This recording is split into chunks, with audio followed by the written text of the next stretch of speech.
Hello ప్రియమైన స్నేహితులారా, ఈరోజు కథకు స్వాగతం. ఈరోజు కథలో మనం ప్రభు గారి జన్మదినం గురించి తెలుసుకుందాం. ప్రభు గారి జన్మదినం అంటేనే అందరికీ తెలుసు, అదొక గొప్ప పండగ మనకి.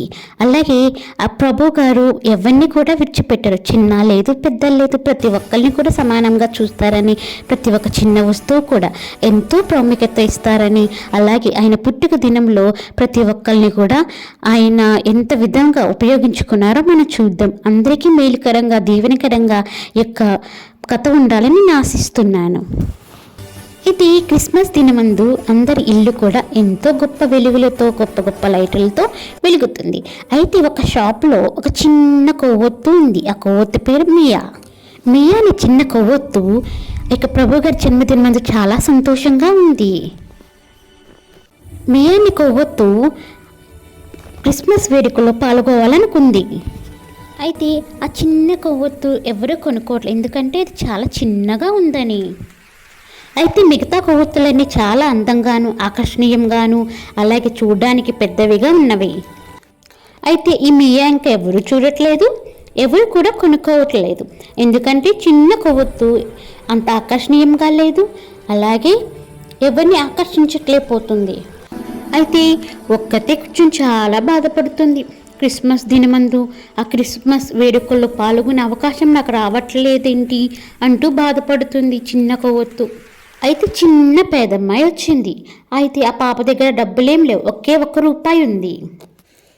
అయితే చిన్న పాప కూడా మనసులో చాలా బాధపడుతుంది. నేను కూడా క్రిస్మస్ జరుపుకోవాలనుకుంటుంది. చిన్న పాప ₹1 తీసుకుని కొవ్వొత్తుల షాప్ బయట నుంచి ఉంది, సంతోషంగా గంతులు వేస్తుంది.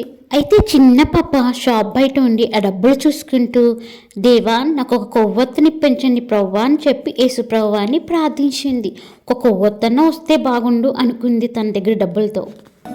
అయితే ఆమె ఆ కొవ్వొత్తు షాప్ దగ్గరికి వెళ్ళి ఆ చిన్న కొవ్వొత్తు మియాని చూచి చాలా ఆకర్షితమైపోయింది.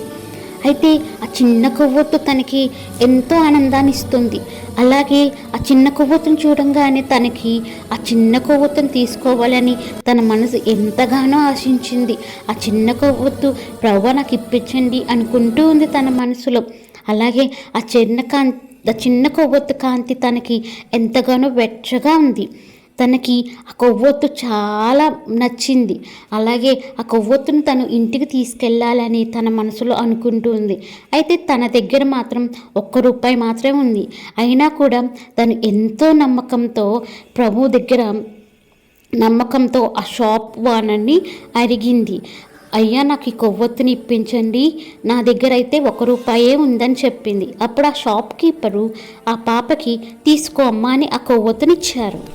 అయితే ఆ పేద చిన్నమ్మాయి ఎంతో ఆనందిస్తూ ఆ చిన్న కొవ్వొత్తుని తీసుకుని త్వరగా వాళ్ళ ఇంటికి పరిగెత్తుకుంటూ వెళ్ళింది. వాళ్ళ అమ్మమ్మకి చూపించడానికి, నాకు ప్రభు యేసు వారు ఈ చిన్న కొవ్వొత్తుని ఇచ్చారని చెప్పి వాళ్ళ అమ్మమ్మకి చూపించి ఎంతో ఆనందించింది. అయితే ఆ చిన్న కొవ్వొత్తు కూడా చాలా సంతోషించింది. ఎంతో ఆనందంతో ఆ చిన్న పాప వెంట వెళ్ళింది. అలాగే ఆ చిన్న పాప ఆ చిన్న కొవ్వొత్తుని తీసుకువెళ్ళి వాళ్ళ అమ్మమ్మ గారికి ఇవ్వంగానే వాళ్ళ అమ్మమ్మ చాలా సంతోషించి ఆ కొవ్వొత్తుని వెలిగించి క్రిస్మస్ని జరుపుకుంటున్నారు ఆనందంగా.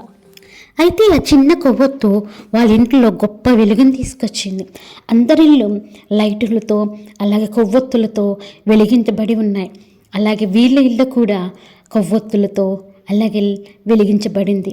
వాళ్ళు కూడా సంతోషంతో ఇక క్రిస్మస్ పండుగని ప్రభు గారి జన్మదినం జరుపుకుంటున్నారు. దేవుడు చిన్న పాప యొక్క ప్రార్థన విన్నారు, అలాగే చిన్న కొవ్వొత్తు ప్రార్థన కూడా విన్నారు.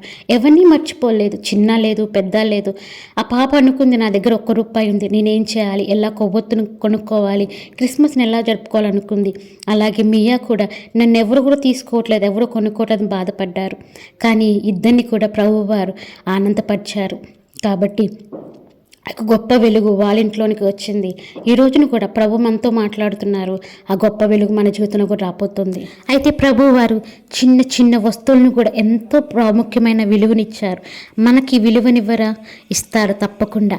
ఈ క్రిస్మస్ మన జీవితంలో కూడా గొప్ప వెలుగులతో నింపాలని, అలాగే ఆయన ఆశీర్వాదాలు మన కుటుంబాలు ఉండాలని నమ్ముతున్నా. ఈ కథను మీరు ఆనందిస్తారని నమ్ముతున్నా.